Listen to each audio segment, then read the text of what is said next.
पिछले क्लास में आपको बताया गया था total number of electrons, proton, neutrons निकालना एटम में और आयन में। हो गया है ना ये सब? कुछ हेडिंग डाले थे क्या पिछला दिन? कुछ हेडिंग भी था? नहीं। वैलेंसी हो गया था, वैलेंसी हो गया था। चलिए हेडिंग डालिए तो।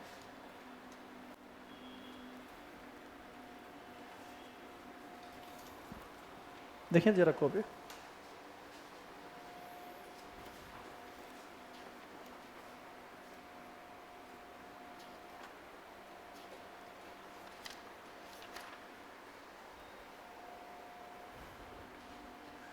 लिखिए तो।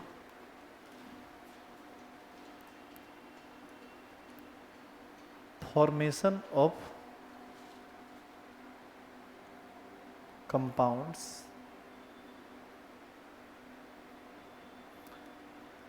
by the help of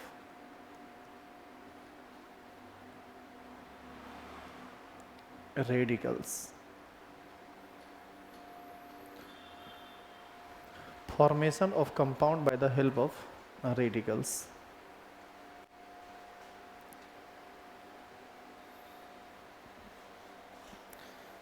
सुनिए पहले।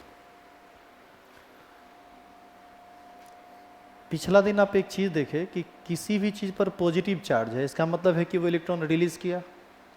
किसी चीज़ पर माइनस चार्ज है, इसका मतलब उसने इलेक्ट्रॉन गेन किया। जितना पॉजिटिव चार्ज है उतना इलेक्ट्रॉन लूज हुआ है, और जितना नेगेटिव चार्ज है उतना इलेक्ट्रॉन गेन हुआ है। ये बात अब आप हमेशा याद रखिए कि कहीं भी किसी भी चीज़ पर पॉजिटिव चार्ज है, चाहे वो एटम हो या ग्रुप ऑफ एटम्स हो, इसका मतलब है कि वहाँ पर इलेक्ट्रॉन लूज हुआ है, और उतनी ही संख्या में जितना पॉजिटिव चार्ज है। जैसे यदि हम लिखें कि Na+, तो इसका ये मतलब है कि सोडियम ने कितना इलेक्ट्रॉन लूज किया? 1।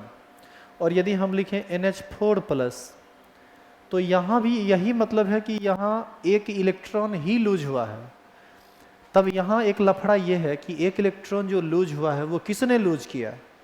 नाइट्रोजन ने या हाइड्रोजन ने? यहाँ पर टोटल एटम है 5, 4 हाइड्रोजन और 1 नाइट्रोजन। तो इसमें आप बस एक चीज़ याद रखिए कि इलेक्ट्रॉन निकला है केवल एक। अब वो इलेक्ट्रॉन या तो नाइट्रोजन निकाला होगा या 4 हाइड्रोजन में से कोई एक हाइड्रोजन निकाला होगा। तो अब आप ये पूछेंगे कि सर निकाला कौन? तो निकाला कौन, इसके लिए आपको बहुत सारी बात पढ़नी पड़ेगी, तब जाके ये समझ में आएगा, क्योंकि इसमें केमिकल बॉन्डिंग आ गया है। तो आप सिंपली बस ये समझ लीजिए कि ये जो पॉजिटिव चार्ज NH4 का वैलेंसी +1 है, इसको हम लोग अमोनियम आयन बोलते हैं। एक पॉजिटिव चार्ज का मतलब है कि इस समय से कहीं से इलेक्ट्रॉन निकला है। कहाँ से निकला है ये सब बात की बात है, देखेंगे बाद में। अब जैसे यदि लिखा हुआ है NO3-, इसका क्या मतलब?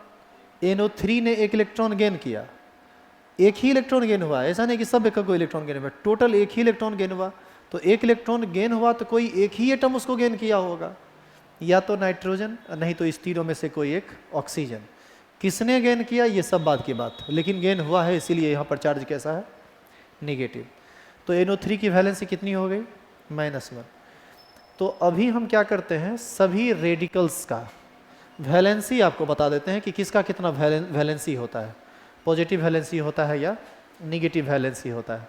नाम बता देते हैं, सिंबल फॉर्मूला बता देते हैं, वैलेंसी बता देते हैं, और इसी की मदद से आप कंपाउंड का फॉर्मेशन कर पाएंगे। जैसे मान लीजिए कि आपको हमने कहा कि आप नाम लिखो कैल्शियम फॉस्फेट। तो इसमें कुछ लोग इसको जानते हैं, कुछ लोग नहीं जानते हैं। इसको लिखने का बेहद आसान सा ट्रिक है, सभी लोग बताते हैं। कैल्शियम का सिंबल होता है Ca, और फॉस्फेट का फॉर्मूला होता है PO4। इसका वैलेंसी होता है 2, इसका वैलेंसी होता है 3। ध्यान रहे कि किसी भी रेडिकल से जो कंपाउंड बनते हैं उसमें पॉजिटिव रेडिकल पहले होता है और नेगेटिव रेडिकल बाद में। आप कहीं ऐसा लिखा हुआ देखें फॉस्फेट कैल्शियम? आप बताइए तो इसका नाम क्या है? Sodium chloride. ये कैसे बनता है? Na+ और Cl-। आप कहीं देखें क्लोराइड सोडियम लिखा हुआ? तो ये रूल है, पॉजिटिव पार्ट पहले और नेगेटिव पार्ट बाद में। सोडियम क्लोराइड इसको बोलेंगे कैल्शियम फॉस्फेट। तो यहाँ पर हम +2 लिखें या ना लिखें, आप समझ लीजिए कि वो प्लस ही है, क्योंकि पहले लिखा हुआ है। तो उसको लिखना नहीं है, साइन नहीं देना है, वो समझने की चीज़ होती है कि ये प्लस में है और ये माइनस में है। और फॉर्मूला बनाने के लिए क्या करते हैं, वैलेंसी को रेडिकल के साथ एक्सचेंज कर देते हैं। यानी इसका 3 यहाँ पर आएगा और इसका 2 यहाँ पर आएगा। बताइए फॉर्मूला क्या बनेगा, CA3PO4। अब यदि PO4 के बाद यहाँ पर ऐसे 2 लिख देंगे तो PO4 थोड़े हुआ, ये तो PO42 हो गया। तो इसको कैसे लिखना होगा, होल ट्वाइस, किसका, PO4 का। तो ये कंपाउंड का फॉर्मूला होगा कैल्शियम फॉस्फेट, इसी को हम बोलते हैं कैल्शियम फॉस्फेट। तो अब बताइए कि यदि हम आपको एक दूसरा कंपाउंड दें, जैसे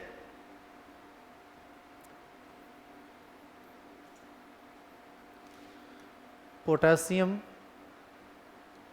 फेरोसाइनाइड, क्या कोई इसका फॉर्मूला बता सकते हैं, आप जानते हैं कौन चीज़?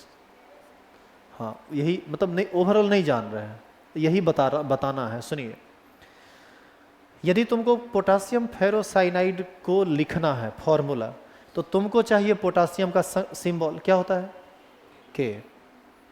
तुमको चाहिए फेरोसाइनाइड का सिंबल या फॉर्मूला है तो फॉर्मूला, एक एटम है तो सिंबल है, एक से ज़्यादा एटम मिलके बना हुआ है तो फॉर्मूला। इसका होता है FeCN का होल 6, ये होता है फॉर्मूला। इसका वैलेंसी होता है 4, इसका वैलेंसी होता है 1, इसका +1 उसका -4। बताइए कंपाउंड क्या बनेगा, इसका बनेगा फॉर्मूला K4 FeCN का होल 6, इसी को बोलते हैं कॉपर फेरोसाइनाइड। तो आप बताइए कि इस फॉर्मूला को लिखने में आप कहाँ गड़बड़ा रहे हैं, गड़बड़ा रहे हैं आप 2-3 चीज़ में।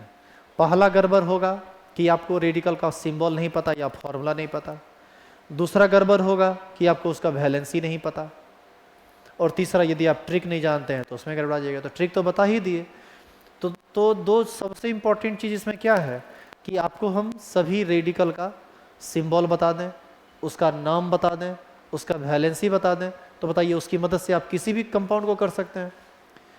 अभी हम आपको टोटल 3 टेबल लिखाएंगे, और वो 3 टेबल हो सकता है कि 1.5 से 2 पेज में आपका हो जाए, जिसकी मदद से कम 2500 से 3000 कंपाउंड को आप मेंटेन कर सकते हैं। यदि आप इस 2 पेज को याद कर लिए तो 3000 फॉर्मूला को याद करना पॉसिबल नहीं है, लेकिन 1-1.5 पेज की चीज़ों को याद करना आसान है, हम लोग को याद है, और उसी पर आप कभी भी कुछ भी पूछेंगे तो हम उसका जवाब दे देंगे।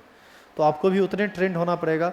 दूसरी बात है कि इसमें आपको हम इतना बता देंगे जितना का जरूरत आपको, जितने कंपाउंड, जितने रेडिकल से बने कंपाउंड का जरूरत आपको BSc MSc तक पड़ेगा। मतलब इससे ज़्यादा कंपाउंड होता ही नहीं है, सच पूछिए तो, इतना ज़्यादा हम आपको बता रहे हैं। तो अभी हम आपको बताएंगे 3 टेबल। अब आप उस 3 टेबल को समझिए कि वो 3 टेबल क्या है। सबसे पहला जो टेबल है, टेबल नंबर 1,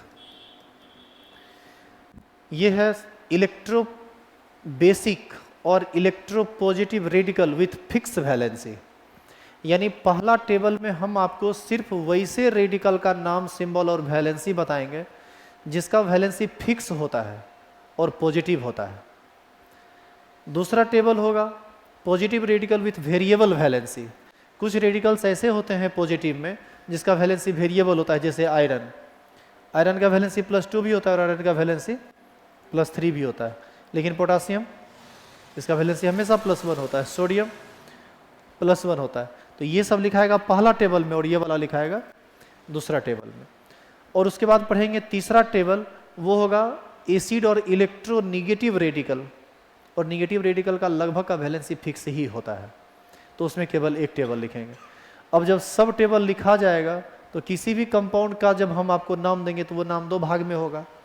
जैसे मान लीजिए हम आपको देते हैं स्ट्रॉन्सियम ब्रोमाइड, तो आपको क्या पता करना पड़ेगा पहले, स्ट्रॉन्सियम का सिंबल, स्ट्रॉन्सियम का सिंबल होता है Sr, ब्रोमाइड Br। पहले होगा पॉजिटिव पार्ट, बाद में होगा निगेटिव पार्ट। तो इतना से काम नहीं चलेगा, खाली पॉजिटिव निगेटिव, वैलेंसी भी तो प्रॉपर पता होना चाहिए। स्ट्रॉन्सियम का वैलेंसी होता है 2 और ब्रोमीन का वैलेंसी होता है 1। दोनों एक्सचेंज हो जाएगा। एक्सचेंज होगा तो बताइए क्या बनेगा फॉर्मूला, SrBr2। इसी का नाम हो गया स्ट्रोंशियम ब्रोमाइड। क्लियर है ये? तो इस चीज़ को करने के लिए पहले आपको बेसिक सारे टेबल को थोड़ा ढंग से उतारना पड़ेगा। तो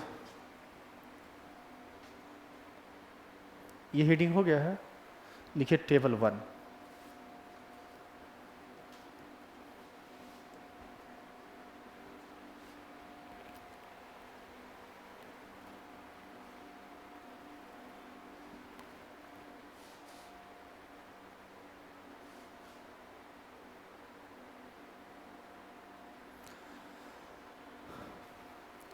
अब हेडिंग डालिए और टेबल शुरू कर दीजिए, जैसे लिखा हुआ एग्जैक्ट सेम लिख देना है।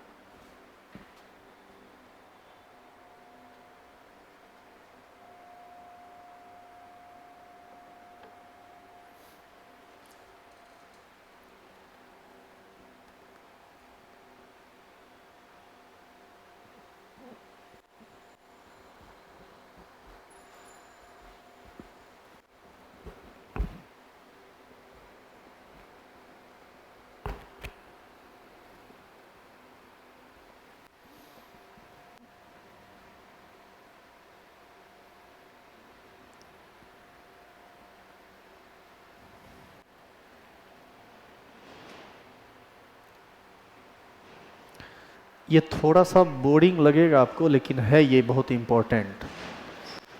और चूंकि रोज का रोज हम यही सब काम नहीं करेंगे, इसीलिए आज ही इसको लिख के ख़त्म कर देना है। इसके बाद फिर दोबारा कभी ये रेडिकल वगैरह का बात आएगा नहीं।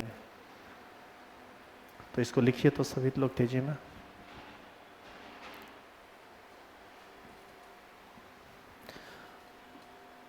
और ध्यान से लिखिएगा, ऊपर नीचे ना हो जाए वैलेंसी। ये वो ऊपर नीचे होगा सब गड़बड़ा जाएगा।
ऊपर करें इसको।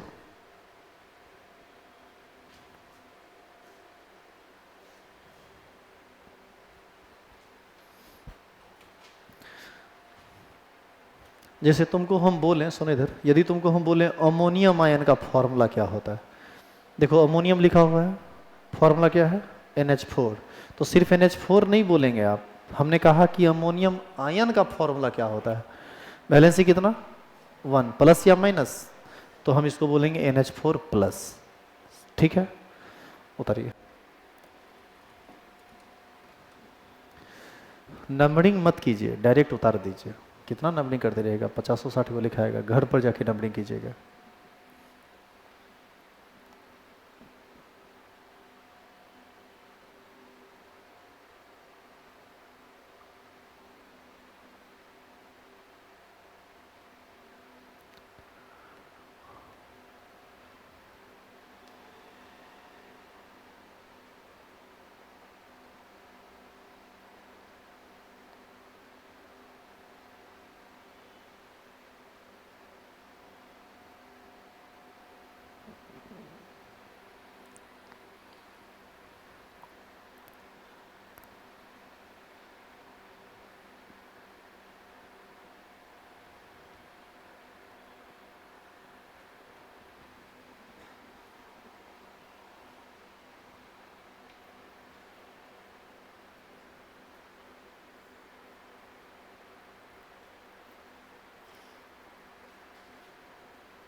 आगे इसको पूरा कीजिए।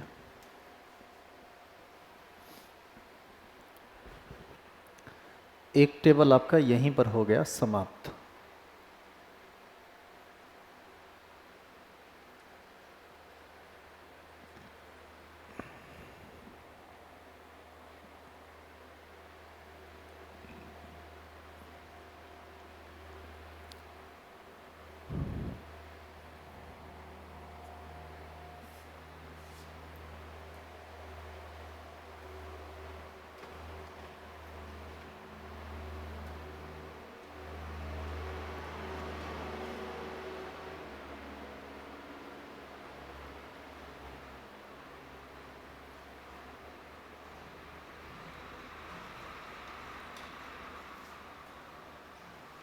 हो गया लिखा हुआ। तो ये सभी रेडिकल फिक्स वैलेंसी वाला था, इस सबका वैलेंसी बदलता नहीं है। फिर से हेडिंग डालेंगे बेसिक और इलेक्ट्रोपॉजिटिव, टेबल 2 लिख दीजिएगा, टेबल 2 बेसिक और electropositive radical with variable valency.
एक मिनट एक मिनट एक मिनट रुक जाओ, पहले इसको समझो, इसको समझाए नहीं। देखो तो सबसे पहले लिखा हुआ है यहाँ एलिमेंट, यहाँ लिखा हुआ है सिंबल। आयरन का सिंबल क्या होता है? Fe। अब देखो नाम में दो बात आ गया, नाम तो आयरन भी है और नाम में फेरस आयरन 2 फेरिक आयरन 3 भी है। तो समझेंगे इसको। आयरन का वैलेंसी दो तरह का होता है, +2 भी और +3 भी। तो यदि आपसे कोई पूछे कि ये क्या है तो इसका नाम आप बोलेंगे आयरन है। लेकिन आपसे यदि पूछे कि ये क्या है तब आप क्या बोलेंगे? तब आपको बोलना पड़ेगा इसका नाम है फेरस, या फिर इसी को आप बोल सकते हैं आयरन 2। और यदि आपसे पूछे कि ये क्या है तब इसका नाम है फेरिक या फिर आयरन 3। तो कौन चीज? चलिए इसको भी देख लेते हैं।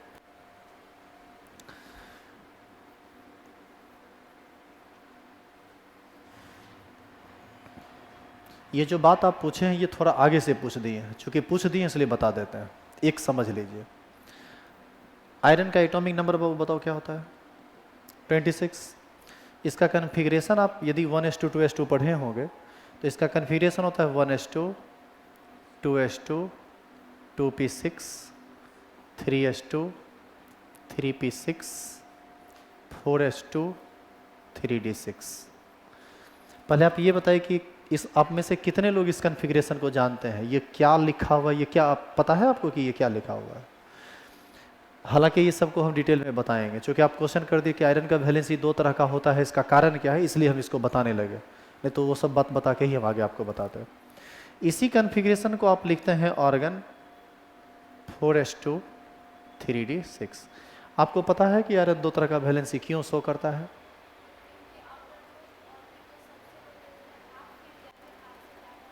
हाँ, इसका ये एक बहुत बड़ा कारण है। डी का मैक्सिमम कैपेसिटी डी का मैक्सिमम कैपेसिटी कितना होता है? कितने इलेक्ट्रॉन रखने का होता है? 10। D10 होता है। तो D को यदि हम आधा कर दें, D को यदि हम आधा करें तो 10 का आधा कितना होता है? 5। तो D10 में हो तो इसको फुल फील्ड बोलते हैं, D5 हो तो इसको हम लोग हाफ फील्ड बोलते हैं, और D इससे कम या इस दोनों में से कुछ नहीं हो तो उसको पार्शियल फील्ड बोलते हैं। सबसे ज़्यादा स्टेबल होता है D10, उससे कम स्टेबल होता है D5, और उससे कम होता है पार्शियल फील्ड।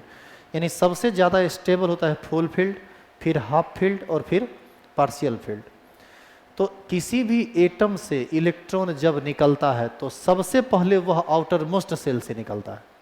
तो बताइए तो इसमें आउटर मोस्ट सेल कौन सा है? पहला, दूसरा, तीसरा, चौथा, पांचवा क्या है?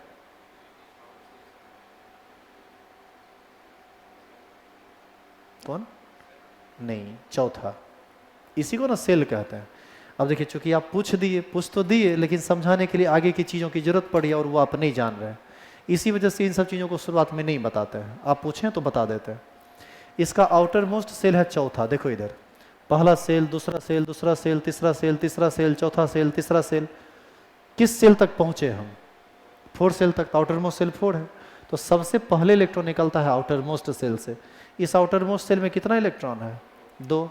तो आउटर मोस्ट सेल से यदि इलेक्ट्रॉन निकले तो आयरन का वैलेंसी होगा कितना? +2। लेकिन यदि थोड़ी और एनर्जी आयरन को दी जाए तो यह 3D अपने हाफ फील्ड कॉन्फ़िगरेशन में आ जाता है और यह भी एक इलेक्ट्रॉन का त्याग कर देता है। मतलब D6 से हो जाता है D5। तो बताइए उस स्थिति में इस पर चार्ज कितना होगा? +3। तो आयरन यदि सिर्फ 4s से इलेक्ट्रॉन को निकाले तो +2, और 4s और 3D से निकाले तो +3। इस दोनों में एनर्जी का गैप इतना कम होता है कि अलग अलग एनर्जी लेवल पर ये 2 इलेक्ट्रॉन को भी निकाल सकता है और ये 3 इलेक्ट्रॉन को भी निकाल सकता है, 2 इससे और 1 इससे। इसीलिए इसका वैलेंसी वेरिएबल होता है। और जो क्वेश्चन अभी आप पूछे हैं, ये क्वेश्चन 12th में बहुत इंपॉर्टेंट क्वेश्चन है। आपसे पूछा जाएगा कि why transition elements shows variable valency, explain. Transition element अलग अलग तरह का वैलेंसी शो करता है, इसको एक्सप्लेन कीजिए। तो इस सब का बहुत डिटेल कंसेप्ट है, इससे आगे और भी बहुत सारी बातें हैं। तो अभी इसको रोकें, वो सब जगह पर आएंगे तो पकड़ लेंगे उसको। इधर सुनिए, इधर एक कुछ चीज समझिए, इसमें कुछ उलझन वाला चीज है इसमें। तो आयरन सिर्फ Fe है तो आयरन बोलेंगे, Fe2+ है तो फेरस बोलेंगे, Fe3+ है तो फेरिक बोलेंगे। अब देखो वैलेंसी में लिखा हुआ है +2 तो फेरस, +3 तो फेरिक। उसी तरह से कॉपर का सिंबल होता है Cu है तो बोलेंगे कॉपर, लेकिन Cu+1 रहे तब क्यूप्रस आयन या कॉपर 1 आयन इसको बोलेंगे, और +2 रहे तो क्यूप्रिक आयन या कॉपर 2 आयन। अब मरकरी में देखिए, मर्क्यूरस, मर्क्यूरिक। आप एक चीज गौर कीजिए, दोनों का वैलेंसी 2 लिखा हुआ है ना? 2 लिखा हुआ, तो 2 लिखा हुआ है तो वेरिएबल कहाँ हुआ? तब तो ये स्थिर हो गया। लेकिन यहाँ पर गौर से देखिए, यहाँ लिखा हुआ है Hg2। एक्चुअल में 2 Hg जब आपस में मिलके एक पॉजिटिव चार्ज इस पर रखे, एक पॉजिटिव चार्ज इस पर रखे, तो इसी को हम लिखते हैं Hg2 2+। अब बताइए कि एक Hg पर ये 2+ थोड़ी है। कितना Hg पर है? 2 Hg पर 2+, इसका मतलब 1 Hg पर 1+। इसका ये मतलब हुआ कि जब Hg2 लिख के आप वैलेंसी को 2 लिख दिए तो वास्तव में यहाँ पर Hg पर +2 चार्ज नहीं है, Hg पर केवल 1+ चार्ज है। और सिंगल Hg लिख के यदि आप +2 लिख दिए, इसका मतलब अकेला Hg पर कितना चार्ज है? +2। तो ओवरऑल इसका मतलब ये हुआ कि Hg पर 1+ हो तो मर्क्यूरस, और Hg पर 2+ हो तो उसको बोलेंगे मर्क्यूरस मर्क्यूरिक, या मरकरी 1 मरकरी 2। आ गई बात समझ में?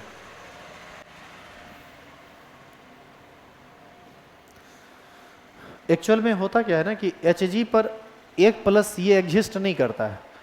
ये जब भी Hg पर 1 एग्जिस्ट करेगा तो 2 एटम साथ में आता है, ऐसे इस तरह से। तो ये याद रखिएगा। Hg आप जैसे लिखिएगा ना कहीं पर, जैसे आपको लिखना है, मान लीजिए फॉर्मूला, जैसे आपको लिखना है मर्क्यूरस क्लोराइड, तो मरकरी का सिंबल क्या होता है? Hg। अब मर्क्यूरस कब कहते हैं? जब उस पर 1 पॉजिटिव चार्ज हो। तो यदि आप ऐसे लिख देंगे तो ये गलत हो जाएगा। तो कैसे लिखना पड़ेगा? इसको लिखना पड़ेगा ऐसे Hg2 क्लोराइड है, क्लोराइड है तो Cl पर कितना माइनस, एक माइनस, तो यहाँ एक माइनस से काम चलेगा, दो माइनस से काम चलेगा, तो एक Cl पर एक माइनस तो दो Cl पर, दो माइनस तो कितना Cl लेना पड़ेगा, दो। तो बताइए फॉर्मूला क्या बनेगा, Hg2Cl2। और आप इसमें कॉमन भी नहीं ले सकते, गलत हो जाएगा, ये एक्सेप्शनल है ये। जैसे होता क्या, कॉमन लेना आप लोग जानते होंगे, जैसे जिंक का वैलेंसी 2 होता है, ऑक्सीजन का वैलेंसी भी 2 होता है, इसका फॉर्मूला थोड़े होगा Zn2O2, इसमें कॉमन होता है, इसका वैलेंसी होता है ZnO, तो यहाँ पर दो दो कॉमन ले लिए, इस तरह का कॉमन आप यहाँ लेंगे तो गलत हो जाएगा। तो ये सब कुछ बारीक चीज़ें हैं जिसको आप धीरे धीरे समझेंगे। समझ में आया कि क्या क्या क्या क्या बोले, समझ में आया, उतार लीजिए, बाद में की सब ठीक है। केमिस्ट्री और जो है ना, शुरुआत में बारीकी से सीख लो, समझ लो, उसके बाद जब रफ्तार पकड़ेंगे तो कभी तुमको मतलब लगेगा ही नहीं कि कोई एक भी बात ऐसा है जो दिमाग से बाहर जा रहा है। जिसका बेसिक का एक एक कंसेप्ट क्लियर है उसको कभी दिक्कत नहीं होता है केमिस्ट्री में। केमिस्ट्री बहुत आसान सब्जेक्ट है। साइंस में यदि सबसे ईजी कोई सब्जेक्ट है तो वो है केमिस्ट्री, लेकिन लोग केमिस्ट्री को ही भारी मानते हैं, इसलिए क्योंकि बेसिक खराब कर लेते हैं। और देखिए बहुत सारा लोग अभी घर पर है जो धीरे धीरे भीड़ जमा करेगा क्लास में, ये सब लोग लेट से आएगा, एक को समझ में नहीं आएगा, फिर कहेगा कि सर ही अच्छा नहीं पढ़ाते। तो इस तरह की समस्या केमिस्ट्री में आती है, लेकिन इससे हमको कोई फर्क नहीं पड़ता है, हम क्या है नहीं है ये साबित करने की जरूरत हमको नहीं है।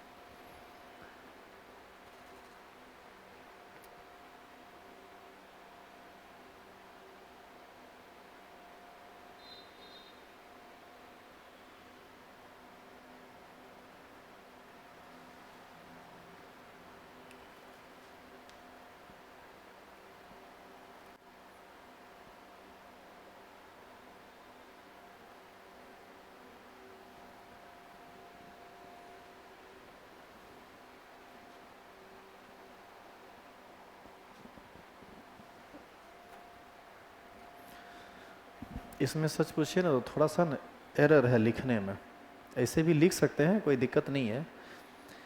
एक्चुअल में Hg का नाम क्या है, क्या नाम है, मरकरी है ना, तो इधर होना चाहिए था मर्क्यूरस और मरकरी 1, और यहाँ होना चाहिए था मर्क्यूरिक या मरकरी 2। अरे जैसे उसका जो पीछे का ट्रेंड है उसी के हिसाब से होना चाहिए था। तो इसमें क्या हुआ कि यहीं पर नाम लिखा गया मर्क्यूरस मर्क्यूरिक या मरकरी 1 मरकरी 2, दोनों चलेगा।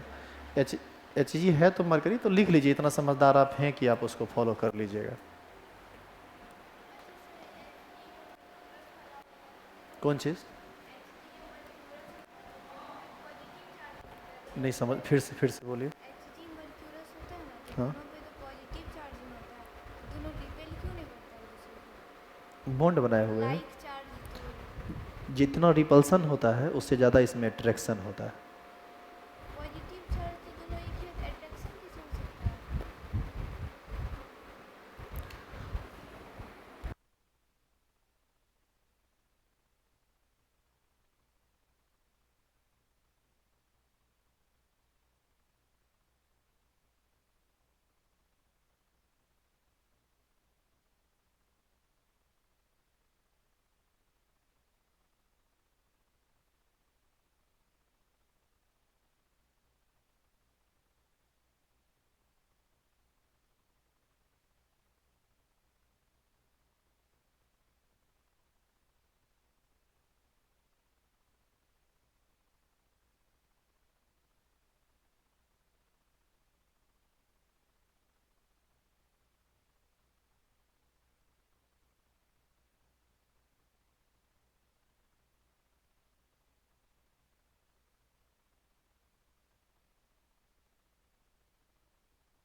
ये हो गया।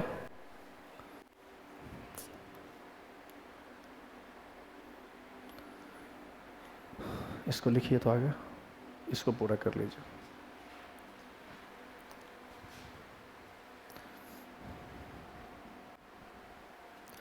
तुम लोग 1 मिनट, ऑफलाइन वाले लोग थोड़ा रुक जाओ। तो ऑफलाइन आप लोग जो बैठे हुए थोड़ा रुक जाइए। ऑनलाइन वाले लोग जो आप लोग ऑनलाइन पढ़ते हैं उनके लिए सबसे पहले आप ये टेबल पूरा कर लेंगे। टेबल पूरा करने के बाद आगे हेडिंग डालेंगे एसिड और electronegative radicals with fix valency. Video को पॉज करके सबसे पहले ये उतार लेना है। इसमें केवल एक ही टेबल है। सल्फाइड के बाद आपको अगला पेज ये है। तो इसमें आप बार बार हेडिंग मत लिखिएगा, चूँकि मेरा पेज चेंज हुआ है इसलिए नेम सिंबल वैलेंसी फिर से लिख दिए। सल्फाइड के बाद नाइट्राइड, ये सब आगे बढ़ेगा। वीडियो को पॉज करके आपको उतारना है, इसलिए हम थोड़ा थोड़ा ऊपर करके इसको छोड़ रहे हैं, क्योंकि इसको उतारने में इन लोगों को काफ़ी टाइम लगेगा। तो वीडियो को हम बंद कर देंगे, नहीं तो बिना मतलब का बहुत लंबा वीडियो बन जाएगा। अभी एक पेज और है इसमें, तो इसको आपको लिख लेना है। फिर से देखो हेडिंग पड़ गया, वो नहीं पढ़ना चाहिए था, इसको आप हटाइए। आगे फिर यहाँ से आगे बढ़ेगा, ये पूरा आपको लिखना है।